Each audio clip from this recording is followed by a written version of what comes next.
Welcome back to Get Windows YouTube channel. In this video, we will guide you on how to know if your Windows 11 PC supports device encryption.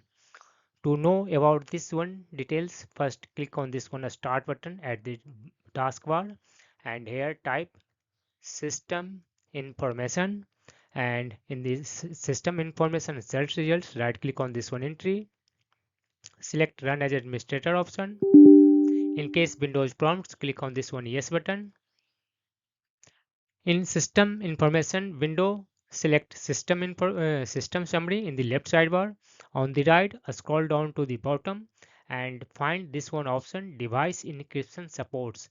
In case your PC shows meets prerequisites, that means your Windows 11 PC supports device encryption.